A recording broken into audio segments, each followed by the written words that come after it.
I'm Tracy Sabol. Tonight on EWTN News Nightly, lights, camera, action. Vice President Harris and her running mate sit down for a major interview while former President Trump focuses on battleground states. We're at the White House. Outreach to China. Why a Biden administration official spent the past several days in the communist country. Payback time. Reaction after the Supreme Court strikes down another attempt by President Biden to forgive student loans. And getting in on the act. An Academy Award-winning actor tells us about the new movie on the life of Ronald Reagan. These stories and more tonight. From EWTN, the Global Catholic Network, this is EWTN News Nightly. Thank you for being with us on the Feast of the Passion of John the Baptist. Our top story tonight, after being pressed for weeks to do an interview with reporters, Vice President Kamala Harris and her running mate, Tim Walz, sit down with CNN for a joint interview. This as the Democratic duo travel through Southeast Georgia on a bus tour. Meanwhile, Donald Trump campaigns in Michigan and Wisconsin, two more battleground states key to winning in November. White House correspondent Owen Jensen reports. Owen. Good evening, Tracy. That CNN interview was taped earlier this afternoon. You can watch it tonight at 9 p.m. Eastern. Now, the Trump campaign has been slamming Harris for dodging the media. Now, CNN released a preview of tonight's interview. Here's a clip. Take a look. You mentioned the Green New Deal. I have always believed, and I have worked on it, that the climate crisis is real, that it is an urgent matter, to which we should apply metrics that include holding ourselves to deadlines around time. We did that with the Inflation Reduction Act.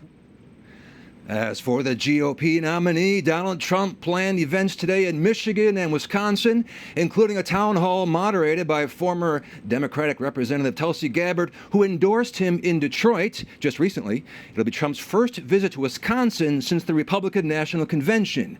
Michigan and Wisconsin, along with Pennsylvania, make up a crucial set of swing states known as the Blue Wall that Trump won back in 2016, but that Democrat Joe Biden flipped on his way to the White House back in 2020.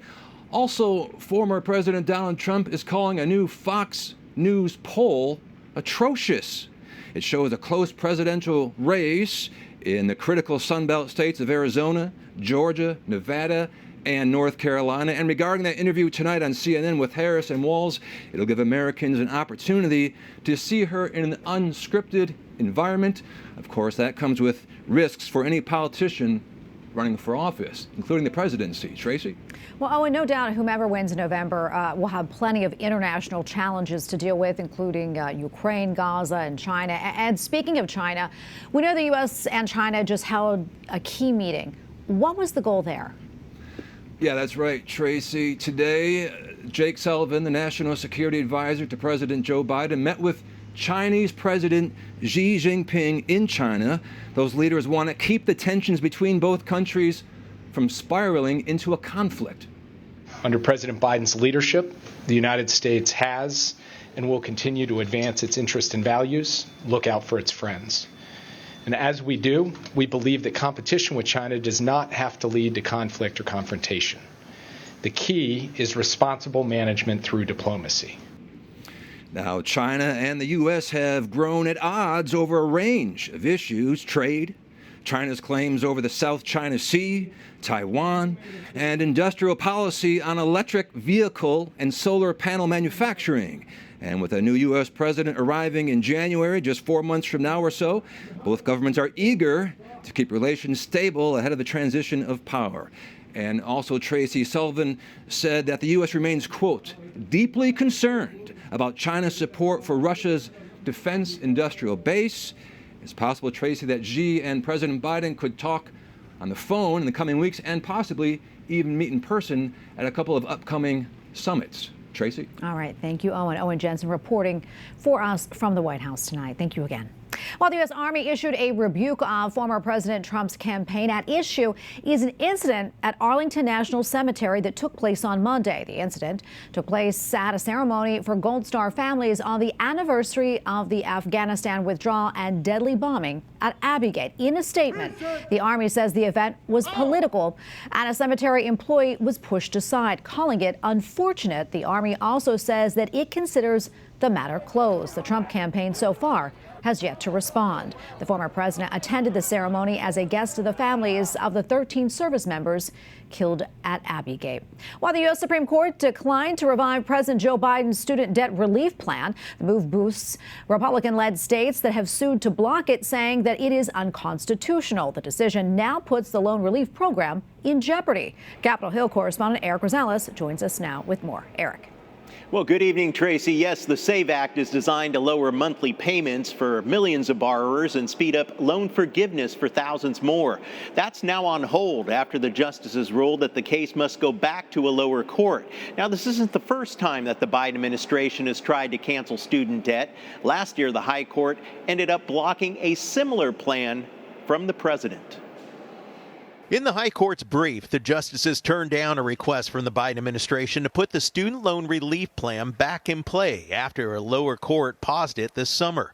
The Education Department was quick to react, putting out a statement saying in part, quote, "We are disappointed in this decision, particularly because lifting the injunction would have allowed for lower payments and other benefits for borrowers across the country. More than 8 million people are enrolled in the SAVE program, with debts already cleared for more than 400,000 borrowers. Senator Bill Cassidy tells me forgiveness forces others to pick up the tab. They call it forgiveness, I call it a scheme. The Biden administration isn't forgiving student loans. They're transferring the student loan debt from those who took it on to get an education to make more money to those who either never went to college or paid it back. Senator Cassidy adds that a new government study shows that only 40% of student loan borrowers were making payments on their loans in 2024. Republican Congresswoman Virginia Fox, who's the Education Committee chair, says, quote, "I don't know how many times the Biden-Harris administration needs to hear this before the message sinks in. Its student loan schemes are illegal." But Democratic Senator John Fetterman tells me helping young people get a start is a good investment. If you can bail out, banks, I feel like helping out students to get a better start in their lives, and I think that's a much better investment than a bunch of reckless banks. Now, Republicans tell me that this is just another way that Democrats are trying to buy votes. And by the way, the case may end up back in the U.S. Supreme Court. After a lower court rules, it would put it back, the hot button issue, before the justices once again in the closing months of the presidential campaign. At the Capitol, Eric Rosales, EWTN News Nightly. All right, thank you, Eric. And now to the Middle East, where the World Health Organization says there will be limited pauses on fighting in Gaza to allow for polio vaccinations for children. This after a baby contracted the first confirmed case of the disease in that region in 25 years. Meanwhile, the Israeli military says that it has killed 5 more militants in the West Bank, including a local commander. Soldiers stormed several military strongholds throughout the occupied territory in order to prevent attacks. This marks the deadliest Israeli operation in the West Bank since the war with Hamas began. Ukraine is keeping up its incursion into Russia's Kursk region. This comes as President Zelensky is calling on NATO to give his country permission to use Western-supplied weapons to conduct long-range strikes inside of Russia. We continue to insist that their determination now, lifting the restrictions on long-range strikes for Ukraine now, will help us to end the war as soon as possible in a fair way for Ukraine and the world as a whole. This after Ukraine says one of the F-16 jets that it received from Western partners crashed. It is the first reported loss of an F-16 since the fighter planes arrived last month. Well, the Ortega regime has eliminated a retirement fund for priests. The insurance fund for Priests Association was one of 1,500 accounts whose legal status has been canceled. It is the latest move to undermine the Catholic Church in the Central American country. Clergy say they paid several $100s for many years into the retirement plan.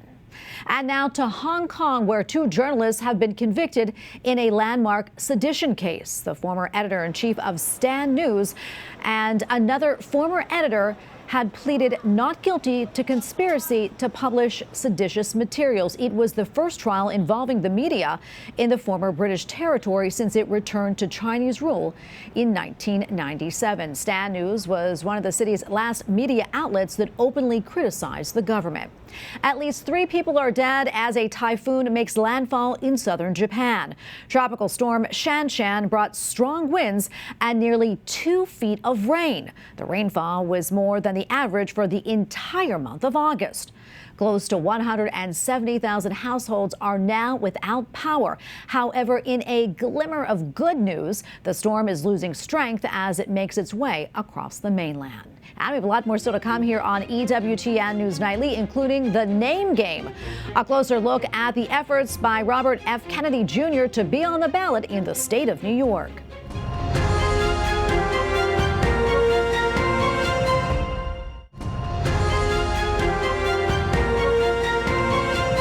Robert F. Kennedy Jr.'s campaign is appealing a ruling that knocked him off the presidential ballot in the state of New York. The independent candidate recently suspended his campaign and endorsed former President Donald Trump. The 70-year-old is withdrawing from states where the race is expected to be close, including the state of Maine. In other states, he is asking his supporters to vote for him. The appeal comes as Kennedy is being kept on the ballot in Michigan and Wisconsin despite his attempts to be removed and the suspension of his campaign. And for analysis, we turn now to Derek Muller, law professor at the University of Notre Dame. Professor Muller, great to have you back on again. So how unusual is it for a presidential candidate to ask to appear on some ballots, but not in others? I've never heard of it. Usually what happens is when you try to get on the ballot, try to get in the ballot in as many jurisdictions as possible. And if you suspend your campaign or withdraw, you try to get your name off the ballot in as many places as possible. So the Kennedy campaign seems to want to have it both ways. On the one hand, not affect swing states. On the other hand, to try to maybe suggest that there's some popular support for his movement in 2028 and beyond. But it's definitely an unusual strategy. Yeah, it's confusing a lot of folks, too, I would assume. As we mentioned, RFK Jr. appears to be set on the ballot in Michigan and Wisconsin, despite those requests to be removed. And of course, he is suspending his campaign. So why is that? I mean, is there any way that he would be able to get off the ballot? Yeah, so it's a state-by-state mechanism. Each state has its own rules for ballot access.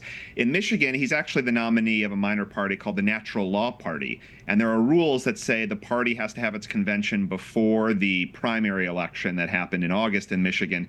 So right now, at this point in time, it's a little late to be removed as a party nominee. In Wisconsin, it says the only way you can be withdrawn is if you have died as a candidate. We don't allow you to voluntarily withdraw. So a lot of states don't have those rules. These 2 states have different kinds of rules, and that's why we're seeing different fights cropping up in different states depending on what the set of rules are. Yeah, and there are suggestions states with Republican leadership could keep President Biden on the ballot in November. What are the chances that that could happen? That Joe Biden's name would be on the ballot in November? Correct. Yeah. I mean, I think there's no chance that Republicans would try to remove his name. I think they were very clear much earlier in the process, as Alabama and Ohio had some ballot deadlines that suggested, well, maybe the Democratic ticket isn't going to make the ballot. But I think the key here is the Democrats had a convention. They voted for Kamala Harris as their nominee. The parties then submitted paperwork in all 50 states saying Kamala Harris is our nominee. No one submitted paperwork saying Joe Biden is the nominee. So I don't think Joe Biden's name will appear on the ballot in any state. I don't think any Republicans will try to do so, although one never knows what they might do. Yeah, we never know what's going to happen. That's for sure. Quickly, before we run out of time, I'm going to switch gears here. Earlier this week, there was a new indictment filed against former President Trump. What do you make of the charges, and are they different from the earlier claims?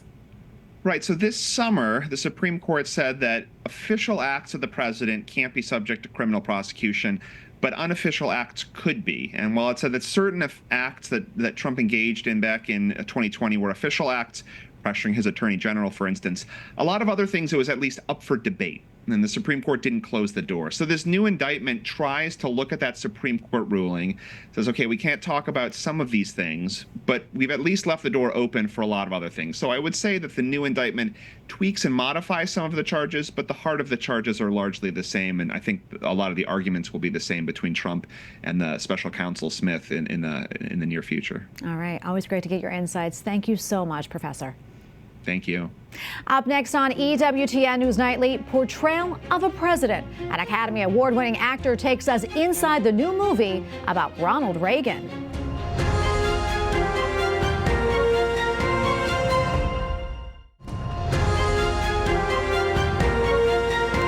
Preparations are nearly complete for the Holy Father's upcoming visit to Singapore. The city-state is one of the most politically stable nations in the world. Still, the Catholic Church there is facing challenges. EWTN News Vatican correspondent Colin Flynn recently sat down with the rector of a seminary in Singapore for more. How many seminarians do you have here at the moment? Currently, we've got 22 seminarians for the Archdiocese of Singapore. Are those numbers good? Are they healthy for Singapore? It is good, but it's not replacement level, because we have a number of priests who are retired, who passed on. The 20 will not replace. We can't. Yeah. Really? So although the numbers are good, they're not at that level you need. Yeah. To replace the priests who are leaving. At least in this current context, yeah. You mentioned the growing number of people who identify as being non-religious here in Singapore. What do you put that down to, that growth in atheism? I would reckon, I think it's also affluence, materialism. It is a place where you can get what you want, you know, that kind of thing. And it's materially, people have gotten distracted, I would say. It's a big challenge for the church then, isn't it? Extremely challenging. And it's, you know, we tell our seminarians and become priests, we've got to take note of these things. It's not so much of just working and servicing the people, but it's more about conscientizing the people about what matters most in life, actually. To get at least the young people to grow and to realize that there is more to just gaining the material things of life. And finally tonight, a movie opens tomorrow on the life of former President Ronald Reagan. I was a lifeguard on a river. There's no turning back. And I learned how to read the currents. It is the first full-length film focusing on the life of the 40th president. The biopic stars Dennis Quaid, Penelope Ann Miller, and John Voight, while Catholic actor David Henry portrays the teenage Reagan. The story takes place during the Cold War with the Soviet Union and follows Reagan's journey from his childhood home in Illinois all the way to the White House. And we turn now to one of the stars of Reagan, Academy Award-winning actor John Voight. John, thank you so much for being with us today. We're really grateful. First off, tell us, why was it important for you to be a part of this movie? Well, I guess several things, you know. I was asked to do the movie. I was given a script, and I looked at it, and I had a great regard. I really liked Reagan quite a lot, as most of us, you know, who lived through that time did. We had a great regard for him. And I saw this part, and I didn't know too much about the KGB at that time, but I didn't know if I was going to do it. But it was interesting to me. And then they called me to a meeting with Dennis and the director, who I know, Sean McNamara, who's a great guy. And it was a nice, warm meeting, and they did the whole meeting just to get me, and which was really a flattery, you know. And then Dennis put his hand on my shoulder and he said, "I want you to do this, John." And that did it for me. I said, well, if a peer like Dennis feels I can help out, I'll do it. Yeah. So that's how I did it. That's wonderful. Tell us about your character, Viktor Petrovich, and his unique perspective in this movie. Well, he's a KGB spy working for the KGB, and he's assigned to look for trouble coming in new generations. And he finds this fellow, Ronald Reagan, who seems to be talking against the communist system continuously, and is an actor. And then he's gets into a little political stuff with the with the union. He becomes part of the union leadership, and he's very talented in some way. They see this coming, or at least this fellow, my fellow does see this coming, and he warns people about him. They don't too much listen to him, but he gets fascinated by Reagan from his close contact, and it changes much of his thinking. It's an interesting character. And it's from his perspective that we see Ronald Reagan. In other words, he tells the story in some way because he's marking every moment of his life. And it's a very interesting tool, and I think a very effective one. Yeah. And I have to say, just between you and me, Trace, this picture's terrific, and the performances are all wonderful. Dennis is great, and Penelope Ann Miller is great, and it's a love story too, great love story, and it's very moving at the end. It's a wonderful picture to take your family to, and you'll probably go back and see it a couple of times because there's something about it that makes you feel positive about today. Yeah, and we need that for sure, John. Absolutely. As you look back, and think back of the Reagan years, do you see any similarities between then and what our nation is going through right now? Well, surprisingly enough, this picture was supposed to come out a year and a half ago, but we had trouble with COVID, shooting through COVID, and then we had the actors' strike and several things, trying to get the script right get the picture right before we did the CGIs, and it took quite a long time, and it just pushed back, and it finally came to this date, which is, this time right in the middle of the concern for the next election, right? So it's surprising. It's almost like it was destined that we would come out at this time because there's so many things in this film that relate to this time. I'll give you an example. The picture starts out almost immediately with the assassination attempt on Reagan. And then it pulls us back to, a couple of weeks ago when there was an assassination attempt on Donald Trump. So, and there are many things throughout that bring us back to this time. And therefore the film has real relevance, and it wouldn't have had the same kind of power, a year and a half ago. And we have part 2 of our interview with John Voight tomorrow, where he tells us about his acting career and what it was like to play John Paul II. Reagan opens tomorrow in theaters nationwide. And for more information, visit reagan.movie. And we thank you for watching tonight. Remember, you can follow us on social media, Facebook, X, and Instagram at EWTN News Nightly. I'm Tracy Sabol. Good night, and God bless.